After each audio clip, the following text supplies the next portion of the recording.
at Petawawa.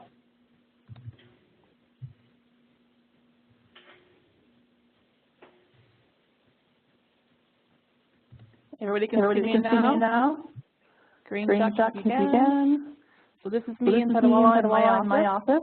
And by no means I am no expert in terms of delivering the R2MR, but I will show you what I've done and what's worked here. And it is popular enough that it's going pretty well. So I'm going to turn my video off and just come to it on PowerPoint. But I'd like to jump into any questions or comments. Please go ahead. Any francophones today?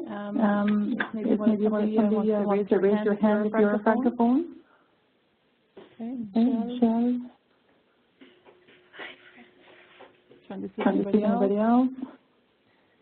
Okay, so I'll do it in English. Michel, si vous avez des questions en français, vas-y poser des questions. Je vais essayer de répondre le plus possible à la majorité de l'information qu'on a en ligne présentement. So we're good to go. All right, so I just made a quick point to just an introduction here for trying to make an agenda, things that we've done and show you some of the things we'll go through. So I thought I'd present this first and then go to questions and discussions and points that way. I recognize a lot of the names on the list, and I know that you're fellow coordinators within the MFRC, so we're good to go. Good to proceed. So this is kind of the objective that I've set out. So what can you present in terms of how to deliver an R2MR session? So again, some of the things that I want to introduce and show. So just going back here. Sorry.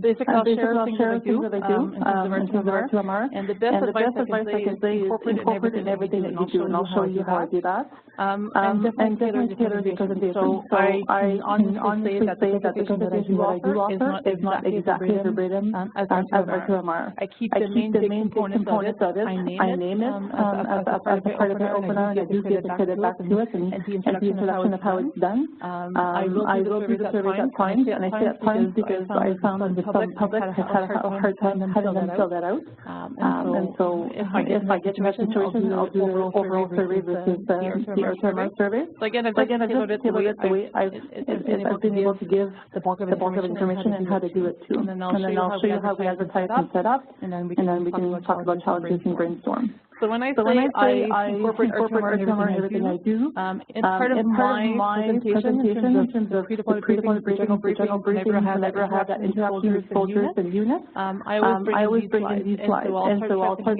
thinking about the same concept of R2MR that it affects everybody. It's not just the soldier that's deploying, and then families can define and set their goals and think about their own deployment. Well, this is how I introduce it. That, the families are the ripple effect of that drop. The drop is the soldiers that stay in the family unit. So whoever that is, there is an effect. So that means if your deployment, what are you going to do about it? Soldiers have their own mission, have their own goals. They've been training for this, but what about the family behind? And so that's kind of how I introduce it. I also use this a lot in all of my briefings that I do, just to keep reminding families of, okay, this is a concept of where you're at, how to keep yourself green and going. So those are things that I regularly talk about when I'm interacting with families. And again, when I'm doing this with soldiers. And it's also a way for me to promote to the soldiers that I know it, and we also advertise it for families. And I'll talk about later how those soldiers have come back to me and say, okay, I think my wife needs that R2MR piece that you talked about. That's something that does come back. And I also use this as well. So when I am talking and explaining to the concept, I am using the R2MR models, and using it a lot in terms of, again, all the pre-deployment briefings, all the interactions I have with units. I'll incorporate these three so that the concept remains, and at least that brand is put in.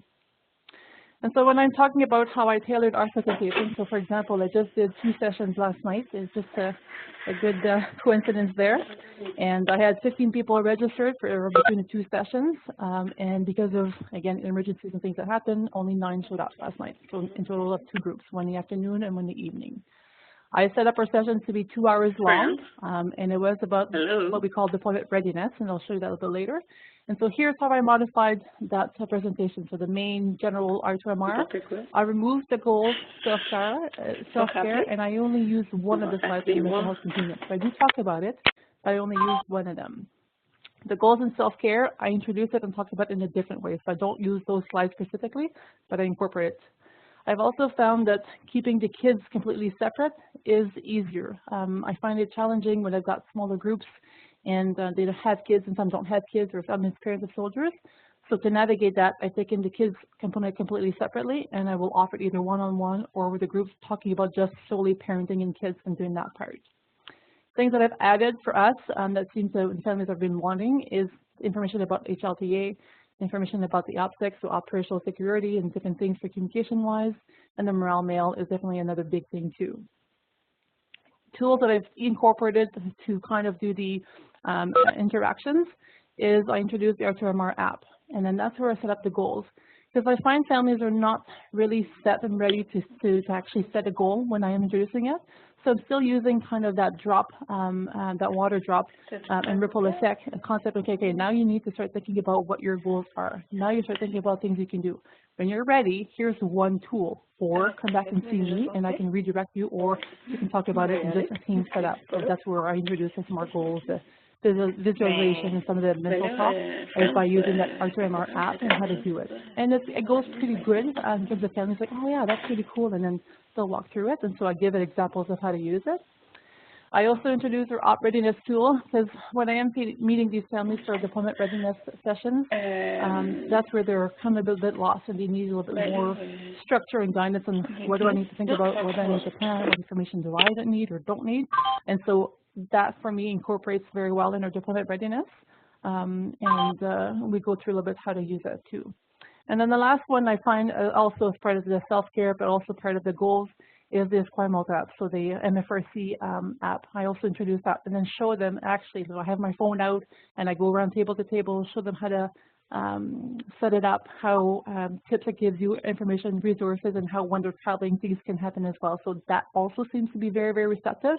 And I see a lot of families like things light up on how they can use it. And so in every group that I do, I try to have a smart board or a computer and laptop. I find that just verbal information is just sometimes challenging, so there's points on the PowerPoint that I will not say, but I will add like the examples and the anecdotes, and I find that helps too. And then even if like we had some small groups yesterday, we still had two tables of four people. And so it just gives good discussion and helps for that interaction part of it. And I find that families are very good in terms of sharing experiences. Move on to the next one. And so this is how I call it. I call it deployment readiness. I found over the years that when I call it R2MR, people have no clue what I'm talking about. I have described it in ways I try to call it R2MR, and they don't understand what it is. So this is how I'm catching people coming in and say, okay, yes, I need this, this is what I want. I give a little bit more in terms of what it is, but within the briefing itself, when I am talking to families and promoting this, I'm saying this is the R2MR. This is a part of the same language as what the soldiers are getting them ready, while we're doing it for you with the loved ones and families here. So that I am definitely using it and saying it more too. And again, like I said, for the R stands for deployment readiness. My little acronym there. But again, I do mention it at the beginning of each session. This is what I use when I'm doing DAGs and clearance. So I have one of these all the time. So when the soldiers understand what this is, and that's where I can push, okay, so your family deployment ready. And so that's also where I've taught a lot of the families when I've gone to the DAGs itself. And I'm also talking about the R2MR, because most of them know what that is, but they've just gotten that training. And then the other way that I promote R2MR, we're catching a lot of families is by emailing the units directly. So I found over the years to connect with the chief clerk of the unit and the adjutant of the unit. Those are the people that at our level for me is a good entry point. Sometimes the overall garrison person will also be LinkedIn, but like it's been in this for us here at Petawawa. The adjutant and the chief clerk, I'm able to send emails, I'll send the posters, I'll what it is. I'll tell them when the dates are coming in with a quick short email, but I also let them know that this is the last one until January. Because my challenge here in Petawawa, there's many deployments, many small deployments, and I can't keep up with all the deployment readiness sessions that would be available. And so I offer at least once every 3 months. I say at least. This is past quarter two, so from June to August, I've offered 5 session. And so when I still have to request the people that want to get more. I try to fit in at least one. Usually it ends up about being 2 or 3. But so when I'm emailing those units and saying here, the next session that's coming up, you get everybody getting ready for deploying, then I also include the next one is not going to be until this one, and that usually makes them come out and register a bit more. This is the blurb that we have on our CAP connection as well. This is the registration. We do use that for registration, and it's working very well. And notice a little bit more information on here versus the poster, which I think has helped Kelly as well. So overall, that's how I've done it here in Petawawa. I give you like a quick snapshot. I'm opening for questions and comments. I can't say that I don't have my challenges in offering this. But overall, for deployment readiness, I've seen lots of turnaround to families where once they've gone through it, I remember I need to be green, yes, I need to be green again, and just going back when we're chatting about different situations happening with the deployment. So I do find that families do catch on to that. And when we talk about continuum, for example, soldiers, like for example, we had a few couples yesterday, and the soldiers, we know that one well, and so yes, I can teach you that, and what basically what soldiers said to type of thing. So again, I find the same wording, the same concept, I think is helpful, and giving them tools for further on. So I'm going to stop talking now and see if there's any questions or comments. Maybe I guess if you want to raise your hand that way to. Yep. Feel free to raise your hand or to write in the chat.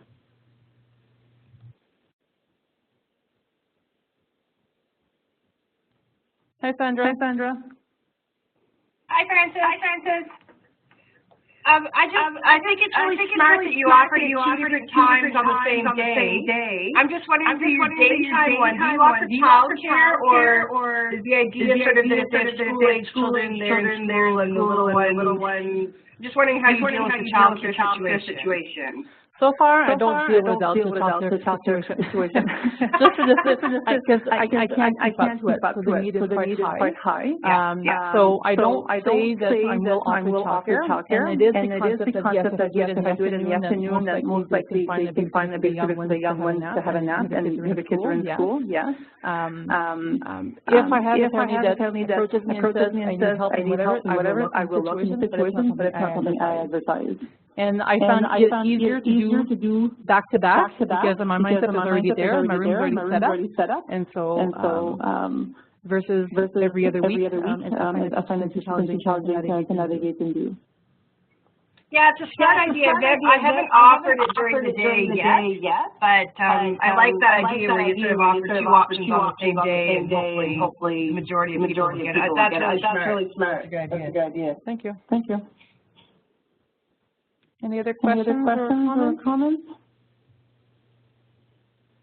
So I think there's a question in the chat. Having a hard time viewing it. So let's begin. So Marnie, great info. Thank you. What's the discussion items you covered in regards to HLTA? So HLTA, I've been fortunate to have a lot of good information from here on base, so that taught me a lot. It's a question that comes back regularly. So what is HLTA? What does that mean? So it's home, leave, travel allowance. Basically, the period where soldiers deploy for a period of 3 months and more, they have an opportunity to come back home, or use the same amount of money that it would cost to bring them back home to go overseas. So that is kind of how I explain it. And then I will cover everything from what is the amount?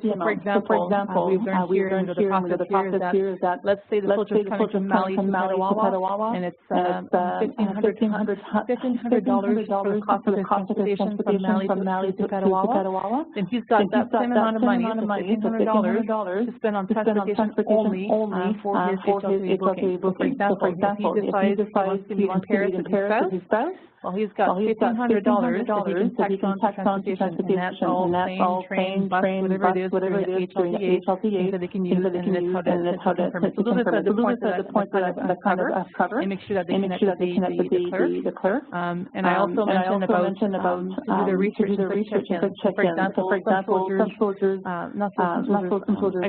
seen families have issues on HLTAs where they did not research that they needed a visa to get into the country, had made their arrangements, everything was booked, whatever, and then lost it. There was no recovery. So that was some of the things to think about. So visas, I also looked at the blue passport soldiers, they're traveling with the green ones, but some countries don't accept the green ones. Those are things that I guess we consider and look at.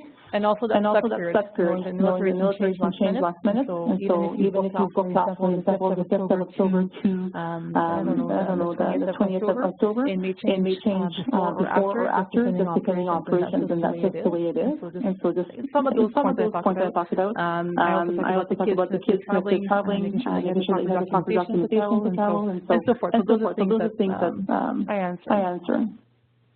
Any other questions or comments?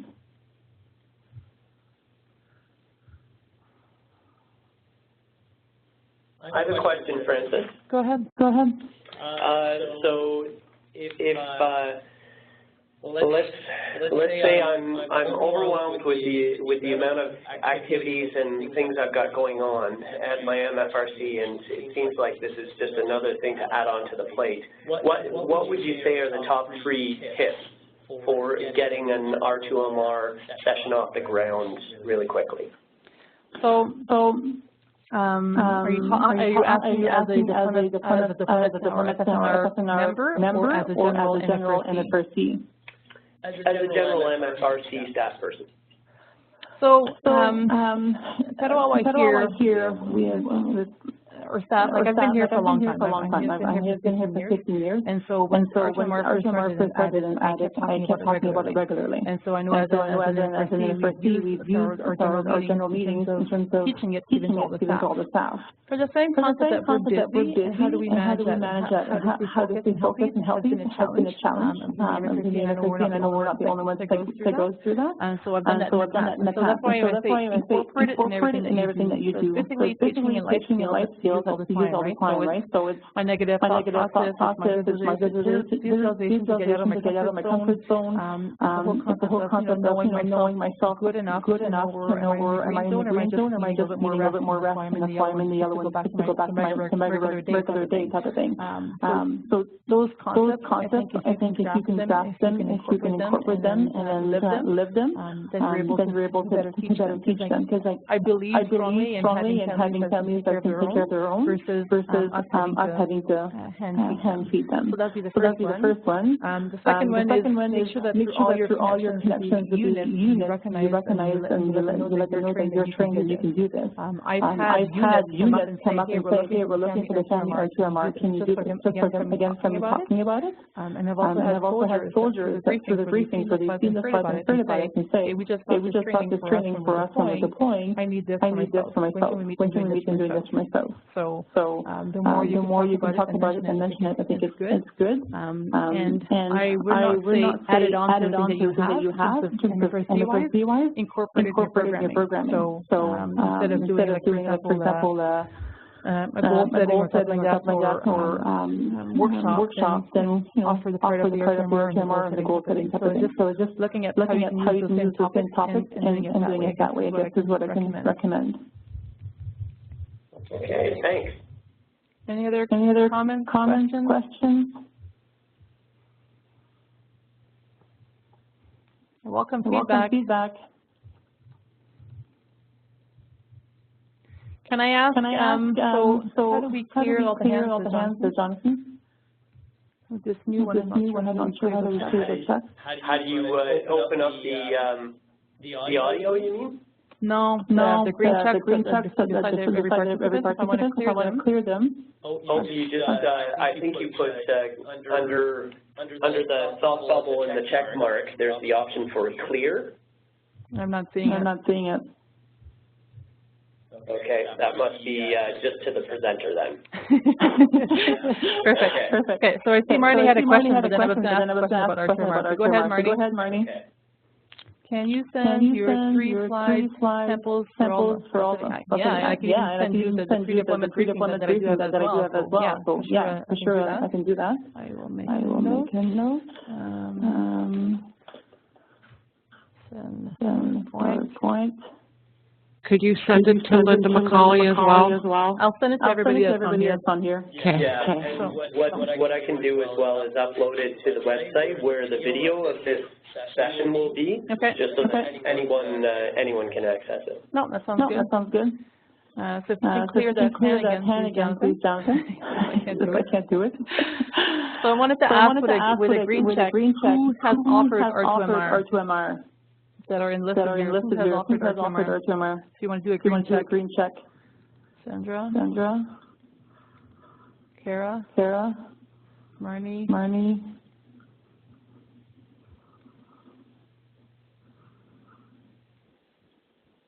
Okay, so only a few. Can I ask from you guys to talk about what was your experience delivering it and your thoughts?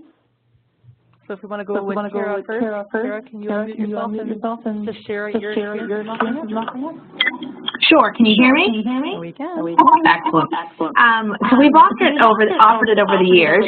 We have done the 3-hour time slot. That is tough. I like how you kind of got it down to a 2, so that has me thinking more because the 3-hour one can definitely be tough for families. I think your advice in terms of keeping the parents separate, making those that have children, that session separate also helps for your time. And we've tried it, we do it on a Saturday when we tried to do it because of the length of time in the evening. So if we did shorten it, then I think the evening is a good idea there. So we usually do it on a Saturday morning. We do offer childcare, and we try to offer children's workshops around deployment at the same time. So if the whole family's coming into the center, then we try to allow the space to be able to have childcare and for there to be children's workshops, and those under 5 can go into childcare. Those 5 and up can go in children's workshop and also play because they're not in a workshop for 3 hours. But do some of those sessions and then have our sessions. And we'll add on sometimes the parent session as an additional hour over a meal time and provide pizza or something like that. So those have been some of the things that have worked over time. That's pretty cool. I like the option of offering something for parents, something for the kids during the session itself. Can I ask how you deliver that in terms of staffing-wise? We usually use some staff from our mental health and well-being team, so our social workers or counselors would be a part of that, and our children's services team, so some of them as well would do the facilitation of those workshops and try to mirror some of the same concepts. So the mental health continuum, we use stress stoplight from Kids Have Stress 2 to try to have as many things that are similar to the family to talk about things in the same way. So what are some of the activities to stay in the green for kids to be able to talk about those things, how they might use imagination or visualization, and so we pick some of those activities and concepts to be able to share with the families at the same time. Cool. No, that sounds like a good. I know it's something we've talked about, but we've never really actually done it. So that's awesome. And Kara, where are you from? The Halifax region, MFRC. Oh, cool. Perfect. Thanks, Kara. Thanks. Linda. Do you want to talk about how you offer your R2MR sessions? Hi. Yes, I'm doing something a little bit different right now. I used to do the R2MR briefings, stand up and do the PowerPoint in front of a group, and mainly when Afghanistan was going on, and that worked then, and then I noticed it was kind of hard to get everybody out, and then I started doing one-on-one R2MR, and then lately what I've been doing is, and I've had people come out and doing a group session, and the way I do it is it's very informal, and it's over coffee, tea, and snacks, and it's the group gets together, and whoever doesn't mind reading, we each take turns reading. Of course, I facilitate it, of course, but there's some main points that I talk about and do the teaching, but yet everybody takes a turn reading, and we discuss it as a group, have conversations about it, and I've done this twice now, and it worked really well. That's pretty cool. Yeah. I do find that when you add food and beverages, it helps the atmosphere a lot. So I do have that as well. And even in bigger groups, I'll have the food on the table, so each divided to go for baskets. So like yesterday I had some fruit and some cookies set out on each table, and I'll have a separate area for the beverages. And I find that's how some of the sign-up comes out, because I'm sharing some food and whatever, getting up for beverages. And it helps the interaction with the families as well. Definitely. And it was pretty interesting because a couple weeks ago I did a briefing in Sault Ste. Marie, and I had a mixture of people. I had a parent and a sister of a deployed member. I had spouses. I had a girlfriend. I had an actual military member who had taken the R2MR. Like, it was just such a mixture of different people, you know, and it worked really well. I see that too. We'll have different target groups coming up. Types of groups. Yeah. Thank you. You're welcome. Sandra, can you take a few minutes and talk about how you offered it there in Esquimalt, please? Sure. So, what we do is we break it down. We call it preparing for deployment, part 1 and part 2. And part 2 is all the stuff for parents, and part 1 is the adult portion. And we do the same for preparing for reunion. So I agree using different lines. We put R2MR in brackets so that members know that it's the R2MR program, but R2MR doesn't really mean anything for the family. So using language that makes sense for your community is certainly how we do it as well. And separating out the kids portion will allow you to cut down some of the time, but also then those without children don't have to suffer through all the parent stuff. Because usually, of course, more stuff comes up than just the 4 or 5 children slots for R2MR. So that's a whole different evening or a whole different session. And out here, because we're Esquimalt, we just go with the flow of the tempo. So we've now created sort of a pre-deployment or a deployment package really for the command team. And it shows when we're going to schedule in a series of workshops. So this is just 2 of an entire series that we run for a typical 6-month deployment.